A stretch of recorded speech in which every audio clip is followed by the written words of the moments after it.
ఈనాడు సంక్షేమ పథకాలు ప్రతి కుటుంబానికి అందిస్తున్న దేశ చరిత్రలో మన ముఖ్యమంత్రి గారు ఒక గుర్తింపు. అటువంటి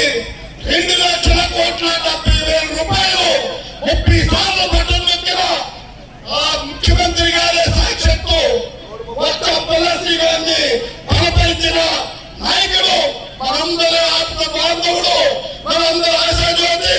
విద్యావంతుడు, ఇచ్చిన మాట నిలబెట్టుకున్న నాయకుడు ఎవరంటే కాబట్టి మీరందరూ కూడా మే 11న జరుగుతున్న ఎన్నికల్లో మనందరూ కూడా కనకవలస కాలనీ, గుణం కాలనీ కానీ కనకవలస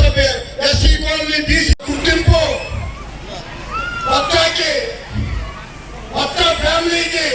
ఇష్టమైన గ్రామం కాబట్టి దేవుడు దయ వల్ల మీరందరూ చల్లని దీవించి ఒకే కుటుంబంలో సర్పంచ్ గారు కానీ ఎంపీటీసీ కానీ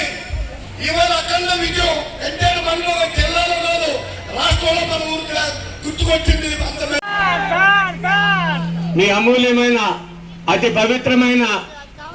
ఫ్యాన్ గుర్తుకు ఓటేసి గెలిపించవలసిందిగా గ్రామంలో ఉన్న పెద్దలను, సోదరులు, అందరూ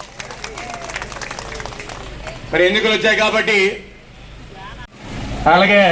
జిల్లా ఎక్సైజ్ చైర్మన్ జయంత్ కుమార్ గారికి, మరి గ్రామంలో పెద్ద సత్యారావు గారికి, అలాగే ఇంకా మీ గ్రామ సర్పంచ్ పద్మ గారికి 5 సంవత్సరాలు హామీ ఇచ్చారు, ఏ విధంగా నెరవేర్చారు. ఈ పార్టీ 5 సంవత్సరాలు అధికారంలో ఉంది, ప్రజలకు ఇచ్చిన మాట ఏ విధంగా నెరవేర్చారు,